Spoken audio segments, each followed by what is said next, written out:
Double bedroom ఇళ్లపై MLA Kaushik Reddy ఆగ్రహం. హుజూరాబాద్ నియోజకవర్గంలోని కమలాపూర్ డబుల్ బెడ్రూమ్ ఇళ్లను ఎమ్మెల్యే పాడి కౌశిక్ రెడ్డి గురువారం పరిశీలించారు.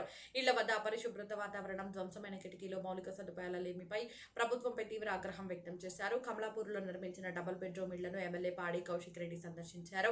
ప్రారంభించి 10 రోజులు గడిచిన అర్హులైన లబ్ధిదారులకు ఇళ్లను ఎందుకు కేటాయించడం లేదని ప్రశ్నించారు.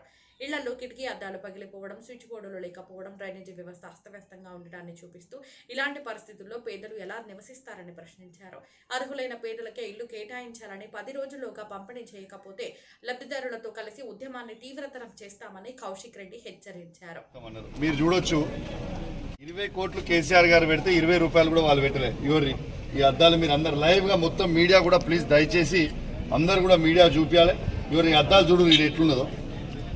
ఈ అద్దాలు చూడు, అక్కడ పైన కరెంట్ పోల్ చూడొచ్చు మీరు. అన్ని ఆల్ కిటికీలు, ఆ పైన కిటికీలు కూడా చూడండి ఎట్లా పోతుంది చెప్పు. చూడండి, టోటల్ బిల్డింగ్ లో ఉన్న కిటికీలు అన్ని చూడాలి. కరెంట్ పోల్ అన్ని అప్పుడు కేసీఆర్ గారు పెట్టించినాయి. కనీసం కరెంట్ లైన్లు కొయ్యాలి. మీరు అంతా కూడా చూడొచ్చు టోటల్ గా.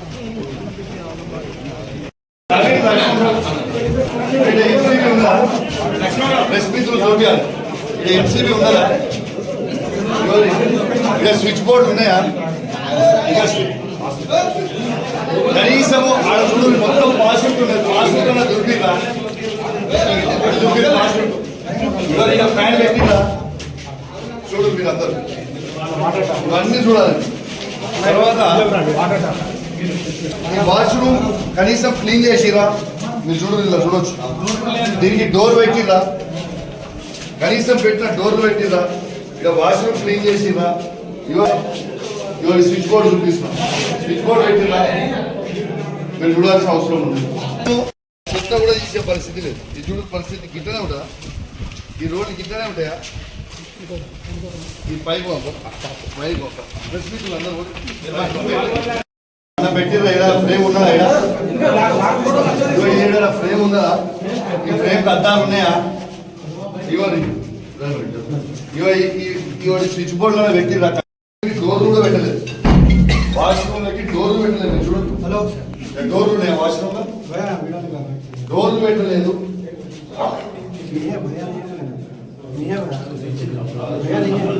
కనీసం కట్టించిన డబుల్ బెడ్రూమ్ 20 కోట్లు పెట్టి కట్టిస్తే, ట్యాంకులు అన్ని కట్టిస్తే ఇగో నీళ్లు చూడరు. వీళ్ళు పొమ్మని చెప్తారు వారం రోజులప్పుడు. ఇది డ్రింకింగ్ వాటర్ ట్యాంక్. దీంతో నల్లలకు సప్లై కూడా ఇవ్వలేదు. ఇంకా ఇక దీని మీద బిల్ల పోయలేదు. ఇవ పరిస్థితి చూడరు. గిట్లనే ఉంటుందా? మంత్రులు, 2 మంత్రులు ఈ రాష్ట్రంలో చెప్పుకుంటాను, 2 మంత్రులు హౌసింగ్ మినిస్టర్ గారు ప్రత్యేకంగా వచ్చిపోతారు. ఇవాళ పరిస్థితి ఇట్లా ఉంటుందా? ఇట్లా ఉండొచ్చా? మనం ఏమైనా క్వశ్చన్ చేస్తే దీన్ని అడుగుతారో ఏదో అంటారు. కట్టించినే కనీసం దానికి పైన మూతలు కూడా పెట్టలేదు. మీరు చూడొచ్చు, మూతలు కూడా పెట్టలేదు. ఇవన్నీ పెట్టలే. ఎవరు ఇక్కడ సైడ్ వచ్చి మీరు చూడండి, కనీసం డోర్ కూడా పెట్టలే. ఆ డోర్లు చూడు, వారం రోజులలో ఎట్లా షిఫ్ట్ అవుతారు. ఇది మీరు చూడాలి. అయ్యాక మళ్ళీ మోరి కూడా మూత కూడా పెడుతుంది పరిస్థితి. ఇది వీళ్ళ పరిస్థితి. కనీసం ఎవరు ఇక్కడ నుంచి కేసీఆర్ గారు వేయించిన పైప్ కూడా వాళ్ళ కొట్టులేదు. మీరు చూడొచ్చు కదా. ఇవన్నీ ఇంత యాక్టింగ్ చేయాల్సిన అవసరం లేదు కదా. ఇంత ఇప్పుడు వెంకటం ఏమడుగుతాందంటే, నాకు 50,000 రూపాయలు ఇస్తేనే మేము డబుల్ బెడ్రూమ్ ఇస్తాం, లేకుంటే ఇయ్యమని నా బెదిరిస్తా ఉన్నారు అని తను చెప్తా ఉన్నది. ఇది చాలా బాధాకరం. ఇట్లా ఇండంతా వీళ్ళందరూ అనేది కూడా బాధాకరము. ఆడ నేను డీటెయిల్ గా నేను ఇప్పించే ప్రయత్నం. ఆర్భాటంగా 2 మంత్రులు, ఆర్భాటంగా హౌసింగ్ మినిస్టర్ పొంగులేటి శ్రీనివాస్ రెడ్డి గారు, పొన్నం ప్రభాకర్ గారు వీడికి వచ్చి ఓపెన్ చేసి పేరు. చాలా చాలా సంతోషం. ఆ రోజు ఏమి చెప్పి పేరు స్టేజ్ మీద, వారం రోజుల లోపల ఈ డబుల్ బెడ్రూమ్ ఇళ్లకి బెనిఫిషరీస్ పోకపోతే ఆ బెనిఫిషరీస్ పేరు మేము తీసేస్తాము అని ఆ రోజు చెప్పిండు. మరి నేను అడుగుతా ఉన్నాను, యాలెట్కి కరెక్ట్ గా 10 రోజులైంది. 10 రోజుల వరకు నేనేమి సపోర్ట్ చేయలే. మరి 10 రోజులు అయితా ఉంది. ఈ క్షణం వరకు ప్రొసీడింగ్ కాపీలు ఎందుకు ఇయ్యలే పొంగులేటి శ్రీనివాస్ రెడ్డి గారు? మేము మిమ్మల్ని అడుగుతా ఉన్నాము, జవాబు చెప్పండి. రేవంత్ కానీ వాళ్ళు వచ్చి ఉండడానికి ఇన్ఫ్రాస్ట్రక్చర్ లేకపోతే ఎట్లా ఉంటారని నేను అడుగుతా ఉన్నాను. ఇలా మీకు చూపించిన పగిలిపోయిన అద్దాలున్నాయి, వాష్రూమ్లు నీట్గా లేవు, డోర్లు పెట్టలేదు, కరెంట్ లైన్లు ఇగ్గలేదు, ఇవాళ ఇక్కడ ఉన్న రోడ్స్ వేయలేదు, ఇవాళ ఏది కూడా ఇన్ఫ్రాస్ట్రక్చర్ లేదు. ఇదే పరిస్థితి కమలాపూర్లో ఉంది, అదే పరిస్థితి గూడూరులో ఉంది, అదే పరిస్థితి మరిపెల్లిగూడెంలో కూడా ఉంది. ఇది వాస్తవం కాదా నేను చెప్పింది? నేను అడిగింది ఇవే. ఇన్ఫ్రాస్ట్రక్చర్ మీరు చేయండి, చేసి వాళ్ళ లోపల పంపండి అని చెప్పిన. అడిగితే వాళ్ళకి రగిలిపోయింది. ఆనాడు నన్ను ఏమడుగుతాడు మంత్రి గారు, నేను మాట్లాడి పెట్టేసినాక నన్ను ఏమడిగిండ్రు, మీరు అందరు మీడియా సాక్షిగా ఉన్నారు, అసలు కేసీఆర్ గారు పేరు ఎట్లా చెప్తావు అని అడుగుతున్నాను స్టేజ్ మీద. కట్టించిందే కేసీఆర్ గారు అయితే కేసీఆర్ గారి పేరు చెప్పకుండా మేము ఎందుకుంటామని నేను అడుగుతా ఉన్నాను. ఇలా ఇన్ఫ్రాస్ట్రక్చర్ కూడా మీకు చేయని చేతనైతే లేదు కదా. ఒక మంత్రి ఇదే విధంగా ఓపెనింగ్ చేసి పోతాడా? ఇది కరెక్టేనా?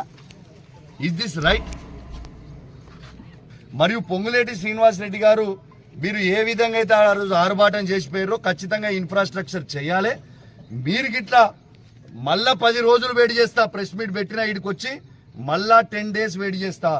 మళ్ళా 10 డేస్లో కూడా మీరు పనులు చేయకపోతే మాత్రం ఖచ్చితంగా అందరి బెనిఫిషియరీస్ ని తీసుకొని కూడా నేను వస్తా. పెద్ద ఎత్తున కుంభకోణం జరుగుతూ ఉన్నది అనేది ప్రచారంలో జరుగుతూ ఉంది. నేను చెప్పింది కాదు, ఆడియో లీకులు వస్తూ ఉన్నాయి. లక్షల రూపాయలు అడుగుతా ఉన్నారు అని చెప్తా ఉన్నారు. ఇంతకుముందు మహిళలను అడిగినాడ, వాళ్ళు కూడా లక్షల రూపాయలు అడుగుతా ఉన్నారు. మొత్తం అన్ని డబుల్ బెడ్రూమ్ల మీద కడితే కోట్ల రూపాయల స్కామ్ జరిగిందని చెప్తా ఉన్నారు. నేను ఇంకోటి చెప్తా ఉన్నాను, పొంగులేటి శ్రీనివాసరెడ్డి గారికి చెప్తా ఉన్నాను, మరియు రేవంత్ రెడ్డి గారికి చెప్తా ఉన్నాను, ఎవరికి ఇచ్చినా మంచిదే బెనిఫిషరీస్, కానీ పూర్తి పేదోళ్ళకి ఇవ్వాలి. ఒక్కరి పేరు కూడా అలా పేదోడు లేకుండా ఎవరికన్నా ఇల్లున్న వాళ్ళకి ఇచ్చిరని తెలిస్తే మాత్రం మీరు అందరు కూడా ఇబ్బంది పడే పరిస్థితికి వస్తుంది. కాబట్టి తస్మాత్ జాగ్రత్త అని నేను హెచ్చరిస్తా ఉన్నాను. ఈ ఇల్లు కట్టింది పేదోళ్ళకి పంచండి, ఎవరికన్నా ఇవ్వండి, మాకు అభ్యంతరం లేదు. కానీ పేదోళ్ళకి మాత్రం, గుంట లేని వాళ్ళకి మాత్రం, పేదోళ్ళకి ఇల్లు లేని వాళ్ళకి మాత్రం పంచాలి. ఆ ఉద్దేశమే, ఆ లక్ష్యమే కోసమే కేసీఆర్ గారు వాళ్ళకి డబుల్ బెడ్రూమ్ ఇల్లు కట్టించిండు. ఇలా వాళ్ళు కొట్లాడుకునే వరకే సరిపోతుంది. మన మండల్, కమలాపూర్ మండల్ ఆనుకోనే పరకాల నియోజకవర్గం ఉంటుంది. ఆడ మంత్రి గారి కూతురు పొంగులేటి శ్రీనివాసరెడ్డి గారి పొంగి బజాయించింది, నిన్న రేవంత్ రెడ్డి గారిది పొంగి బజాయించింది.